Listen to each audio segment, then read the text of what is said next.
I think it's fair to say, a kind of co-creator, and he was at the end of the phone to discuss it. He just kept saying over and over and over and over again, just keep it simple. Two pills. Is that it? Keeps the people alive? Get them the pills. Get them the pills. That's what we... Don't tell them anything else, Bono. Just get the 2 pills, and you're going to do that. We'll help you. And then we had a big fight over the parenthesis, which is the branding of red. He said, we're going to do red. Yes, we're going to do it, but we're not having the parenthesis. And that's going to be a problem, Steve, because that's the thing that unites all the companies. That's our branding thing. Can't do it. What's the problem, Steve? Nothing interferes with the logo at all. And so we actually had a bit of a fight about this, and I ended up wanting to scream back at him, but I didn't. And I was just about to tell him to stick the phone up his ass, and this is before iPhone, and he said, a friend of mine, John Doerr, had said, you know, when you're in a situation where you want to smack somebody around the head, sleep on it. So I said, Steve, shall we sleep on it?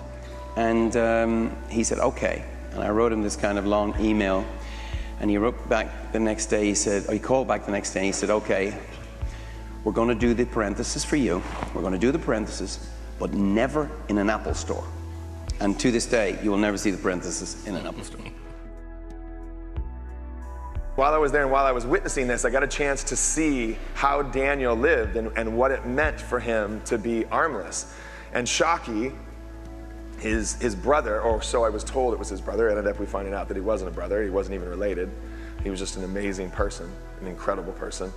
Basically had to take care of him. He fed him, he did literally everything Shockey had to do for him. And that was a big distinction, because for me, seeing the difference between life and death in Africa, arms are not the blessing that we all have in this room is if we were to have this misfortune happen to us, we have so many more resources to us. In Africa, you lose your arms, you lose your ability to live. Eating and drinking sounds obvious, but in Africa, that's a pretty fine line between life and death, and being able to eat and drink is that one of the main things on that fine line. So if something could go wrong while we were there, it absolutely did. That electricity, we had to rig the electricity with the tin shed that we were working in got so hot. If you're familiar with how a 3D printer works, there's a spool of plastic that looks like spaghetti, and it feeds itself out into the 3D printer, and then that heats up through an extruder, and that's what lays down the 3D print. Our filament was melting to itself in the spool. It got so hot in the shed. So we're like, all right, we're gonna print at night. We're brilliant. Great idea, let's do this. So we set up some fans, and we set up the print, and we went to bed, and I woke up the next day, and there were these prehistoric moths that were attracted to the light of the printer that have lodged themselves in the printer motors. So I'm extracting these carcasses out of the printer, and I'm like, well, that didn't work so well. So we had all these things that were we were butting up against, and the thing is, the entire time Daniel was just sitting there silently. I don't speak Arabic, and we're communicating through a translator that was in the NGO that would come over every now and then. But if you want to talk about something that was going to keep you going, regardless of the things that we run into, have a boy named Daniel sitting across from you, an armless boy. You're there to make him an arm, and he's just staring at you. Your thing's called Project Daniel, and you're just, all right, what are you going to do, right? You just got to figure it out. So we worked for about 4 days straight, and then this happened.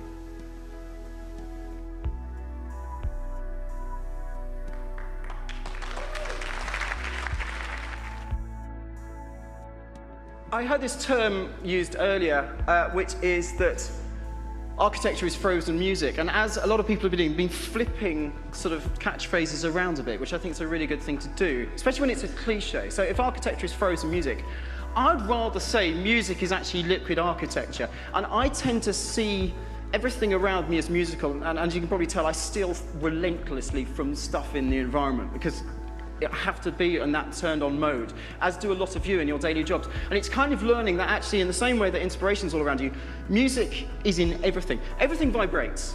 That's a fact of sort of, at an atomic level, everything vibrates. Vibration causes sound. Therefore, everything is music. And for me, music is everything. That kind of makes sense, I hope. To finish with, what I'd like to do is I'd like to play you something that I wrote in kind of the same way as that by stealing some ideas. And this is actually originally based on the Pythagoras series, which is an extremely dry thing, obviously, to actually turn into music. And consequently, it's in 10/8, which is really difficult. You don't need to know it's hard.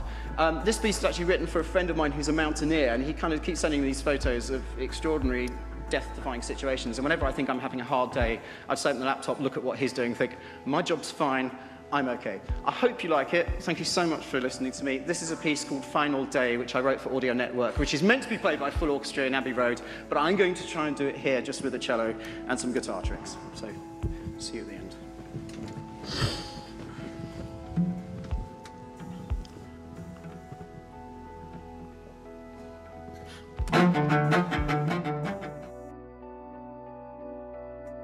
So what might Bernbach say about experience planning? Well, first and foremost, this. Innovation isn't about doing something first, but doing it right for real people. You know, our industry is so obsessed with being first to the punch when a shiny new technology or toy launches, you know, but the sad fact is that, like, there are no real people sitting at home kind of saying, God, it's about time this toothpaste brand got on top of QR codes or 3D projection mapping or, you know, location-based gaming or whatever else it is. You know, they don't care about that, really, let's be honest. What they might care about, though, is what that technology can do for them. You know, can it reduce friction from a process? Can it add value in some way? second, great creativity should imbue technology with charm and empathy. Facebook is not charming. Most technology platforms are not charming in themselves. It's the things that we put in as humans that can make them charming. And it's the things that marketing, creativity can put into platforms that can bring human parts of them to life. Lastly, delivery mechanisms will evolve, but the power of a human reaction will never change. I guess this kind of speaks for itself, really, but we're not saying here that technology doesn't change how we behave. Technology absolutely changes how we behave.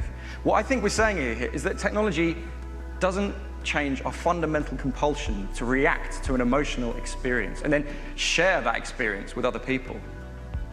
And that's why what Bernbach said is so true and is going to continue to remain true, because, you know, technology can't do this. We're a long way off creating some kind of a bot that can automatically spew out deeply emotionally resonant experiences. You know, tech can't do that.